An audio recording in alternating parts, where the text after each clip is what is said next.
not going to be the same person that's going to be there 10 years from now, 20 years from now, and nor should they be. I mean, we're all going to grow and change, and hopefully, into even better people than we are, and blossom. And I think that having someone who loves you, and I always tell my kids, marry a cheerleader, marry someone who's going to, say, you go, because that's so important, that support. And I think a lot of people don't feel that in their relationships. They don't feel supported. Oh, that's good. I like that.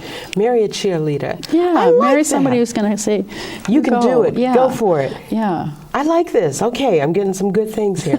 Now, just because I've seen those observations doesn't mean that I've been able to apply all of them and make it work just right. But we're all a work in progress. Right. We're all well, for 26 years, it's been working really good. Well, I married a very patient man. No. That helps. Cute, patient. You did all right. But he did too, because you're a very beautiful woman. Stop. And just talking to you makes me want to do better. You're It does. It makes me want to do better. And to be perfectly honest, you're absolutely right.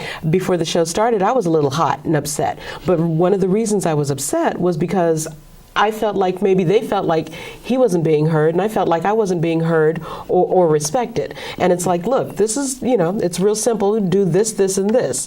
And they were like, well, I think it should go this, this, and this. Mm-hmm. And I feel there's a rift there when you feel like you're not being heard. Mm-hmm. And especially when people feel ignored. Mm-hmm.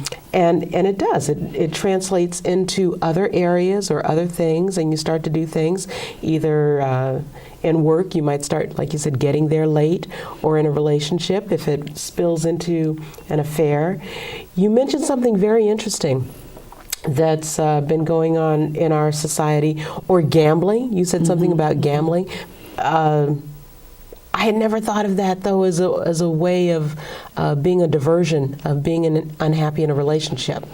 I thought that was a form of entertainment, but well, people that are addicts, and sometimes when people are under a lot of stress, if they have a propensity or an addiction that tends to act up, or people, it could be tinkering in the garage with for 16 hours, with a car, or a woman who's shopping online. I mean, I think sometimes I see that too. I call it retaliatory retail, where they just some people dangerous. Just shop to get back at their spouse. Oh, you're ignoring me, so I'm just going to spend lots of money.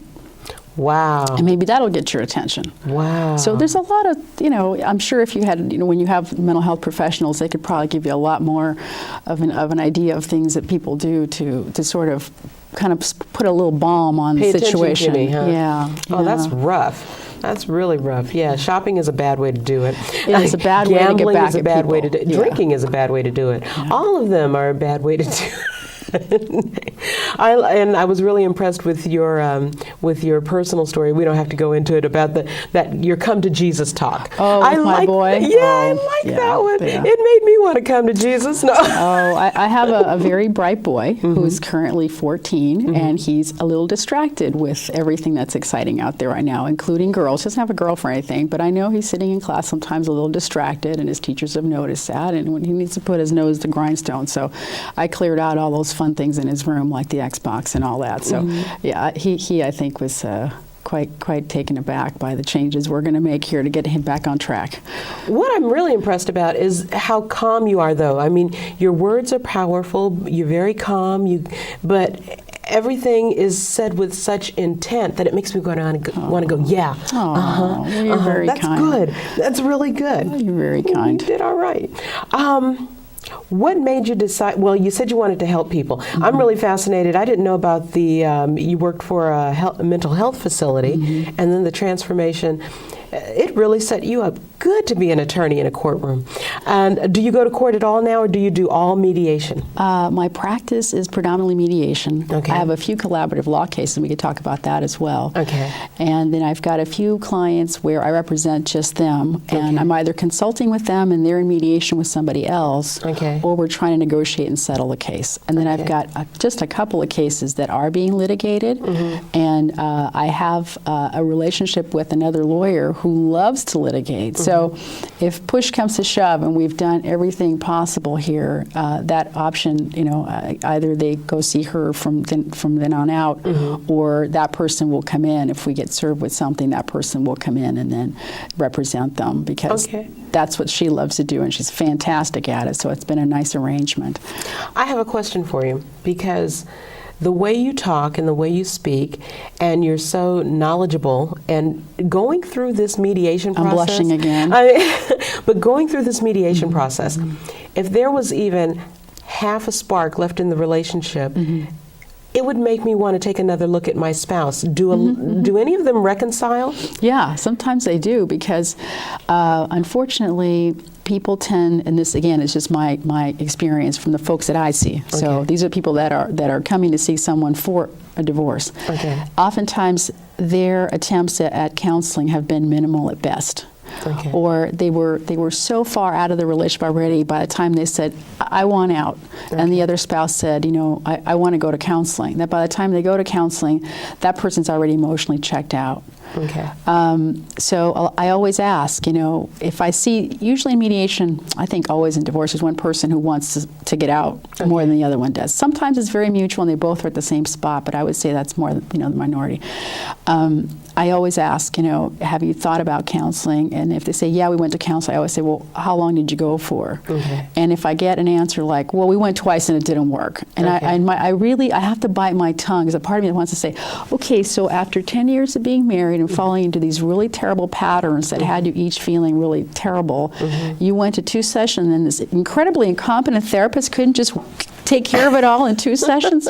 Goodness, you should demand a refund. You know? And I just feel that it's very difficult to make change. When you think about, in my case, giving up Haagen-Dazs strawberry ice cream, it's taken me a long time to do that. You know, when you want to lose a few pounds, you want to remember to take your vitamins and work out or floss or whatever these little changes are you're trying to make in your life. At least, you know, in my life, it's a pattern of behavior, and to change patterns of behavior is really hard to do. So if people are serious about working something out, they can't just walk in and say, well, we went twice, you know, and it didn't work. So.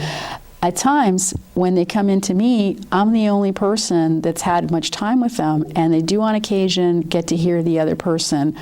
And there are times that, again, I'm not a therapist, but there are times if somebody listened in, it might sound a little bit funny for a lawyer to be talking this way, but at times I've asked clients to tell the other person, you know, how they feel. Like sometimes people feel very unappreciated, and the fact is the other person does feel that way. Maybe just hasn't been very good about telling the other one that. And sometimes, even though they're still going to break up, if they tell each other what they really feel in the context of mediation, we can move forward, because they can start to heal. Yeah, and make some important decisions, because if you're really angry at me and upset with me, and we have to work together to think about what are we going to do about our kids? What are we going to do about our assets, our debts, our, you know, where are the kids going to go to school now? Who's going to move out? These are huge emotional decisions that any one of us, just making them when we were calm and cool and collected and nothing was going on, be hard decisions. But under a crisis situation where you're getting a divorce, it's huge. It's huge. And if they can at least sometimes hear that, okay, maybe it wasn't all great, but you know what? I know that you were a good provider, or I know that you were a good mom, or you know that you did your best, or sometimes it really helps. If they sincerely mean that. Obviously, if they don't, then I'm not going to ask them to say anything they don't feel genuine about. You know? Good. Okay, so how many of them are getting a divorce and say they feel unappreciated, and you got fat and you weren't supposed to get fat? And she goes, and you got bald and you don't have as much money, or you lost the money and that didn't work. To be honest, I've never had anyone really come in and say something like it was about the looks. Okay. It may be about that, but I've never had anyone actually say that to me. In the presence of the other person. The money thing has come up many times. Really? Yeah, where it's come up where a person went into a marriage, and let's say one of the spouses had a good job with benefits, and then quit that job for whatever reason. Okay. And, well, it's usually, it may be something, you know, they started their own business, or it might be that they took on, you know, more child care responsibilities. Okay. And then at the end, at the divorce time, they feel like, well, if you had done X, Y, and Z, we wouldn't be here. Wow. And there's a lot of blaming involved, and that's something that I try to keep out of mediation, because how likely are you to agree with my point of view if I keep telling you it's all your fault, Wanda? You know, that's not going to work. Exactly. You know, so. Wow. But I do see a lot of disappointment in the economic arena. I think money, if you talk to any therapist about money, money is a huge, huge factor in relationships, because it involves power and status, and you know, it's a huge thing. And a lot of people have a lot of conflict surrounding money. I talked with another mediator a couple of weeks ago, and one of the things she said was that normally in a relationship, if one person is